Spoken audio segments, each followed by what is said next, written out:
Hi everybody, welcome back to the Joy of Trucking. I'm Kevin. I'm a solo OTR driver for Werner Enterprises, and I wanted to talk to you today about fuel economy for us truckers. So hit the subscribe button and fasten your seatbelt because I got a story for you. So okay, I'm a company driver, right? They give you the truck, they give you a little card, and you pull up to the fuel lane, you stick that card in, and you fill her up. Okay. Sounds pretty simple. I never really thought much about that part of it. I've only been doing this about a year. My biggest concern was always how far I can go in a day, because I get paid by the mile. So I want to push that truck. I want to save time wherever I can. I want to make as many miles in a day as possible. And according to the DOT clocks, on your best day, you can only drive 11 hours, right? So how far you can go in 11 hours will determine how much money you make.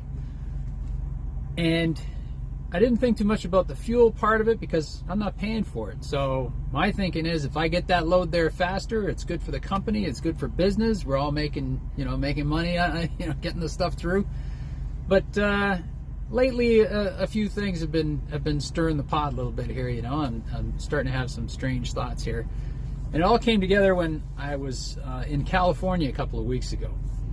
I know from being there a few times, the price of fuel in California is higher than anywhere else because they tax the hell out of it and so on. So I fill up just before I get into California. So I'm in Quartzsite, Arizona, and I filled up there. I went through across the border through into California, drove around for a few days, managed to get back out on the same tank and filled up again when I got out. Now, you all know the thing about California with truckers is the maximum you can drive is 55 miles an hour when you're pulling a trailer. So there's a big difference when you're coming out of Texas or Arizona or whatever. You're doing, the speed limit's 75, in some places it's 80. Our trucks are governed, so I can only do 65. I can kick it up to 68 using the cruise control, and that's as fast as I can go. So in an 11-hour day, theoretically, at 68 miles an hour, I could do, I don't know, where's my calculator? Anyway, my best day ever was 725 miles in an 11-hour shift. Okay, so now I come out of California and I fill up at this station back in Arizona, and I was kind of surprised.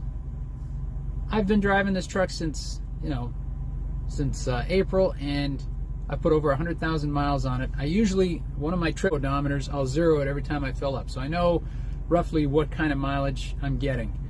So what happened was I was really surprised at how far I went and how much fuel I had to put in that day. So I started keeping closer track of this stuff. I started a little experiment actually, because I know that in California I was driving slower, right? Now, there are factors that go into this. You might be pulling a heavy load. You might have like 45,000 pounds in that truck, and going up mountains, you're going to burn a lot of fuel. In other areas, you're going to have a really light load, or you're just going to be driving across the plains day after day, or maybe you're coming out of mountains and all day long you're going down hills. Whatever. There's things that have to do with it, that may affect it a little bit. So I let this go on, this little experiment go on for more than a week. So I had different loads, different weight. I was driving different areas. I was going up and down mountains in Arizona. I was driving across the prairies. I got into Missouri, where in the Ozarks you're going up and down hills again. So there was enough differing terrain and different loads to do a pretty fair comparison. And after doing all the math, I realized that I was doing about 10% less fuel and only driving 3 miles an hour slower. Like I said, the governor on this thing is at 65, and I always bump it up to 68 and go as hard as I can. At 65, you're only 3 miles an hour slower. So even in a 10-hour day of driving, that's only 30 miles difference. It's half an hour basically. You could have made a little farther. A couple of days last week, I ran 697, so let's say 700 miles in a day at 65 miles an hour. That's the top I did. Every now and then you come through a little construction zone, you had to slow down, or traffic, whatever, stuff happens. But I never went over 65 miles an hour. And every time I filled up, like when I get down to like 1/8 of a tank, it'll take about 150 gallons. And I can usually figure out the mileage, how many miles I'm going for that amount of fuel. And I'm calculating how many miles I went, how many gallons I put in, and it's been consistently about 10% lower. Now, 10% doesn't sound like a lot, but I'm not going 10% slower. That's the funny thing. I'm only going 3 miles an hour slower, from 68 to 65. And on 150 gallons, 10% would be 15 gallons. You look at the price of fuel now. In California, I saw it at like $4.90 a gallon. I get back into Texas, I've seen it for like $3.25, something like that. That's really a very big difference. Let's say at $4 a gallon, if we average it out, that 15 gallons is $60. Now, if I'm doing 600 miles in a day and I get 1,200 miles on it, let's just say I'm putting another $30 in my pocket. If I'm an owner-operator, that's pretty significant. That's another $30 cash in your pocket you're going home with every day. That's really something. That's amazing. Looking at the other side of it too, there's environmental issues. I mean, going slower, burning 10% less fuel is putting 10% less emissions into the atmosphere. It's better for the environment too.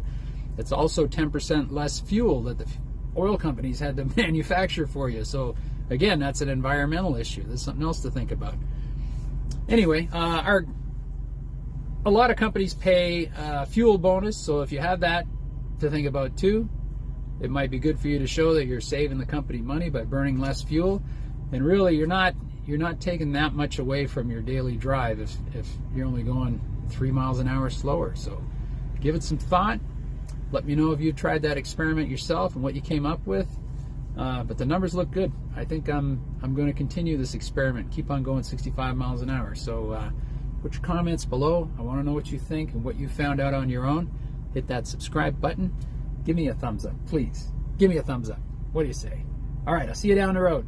Bye for now. Thanks for watching.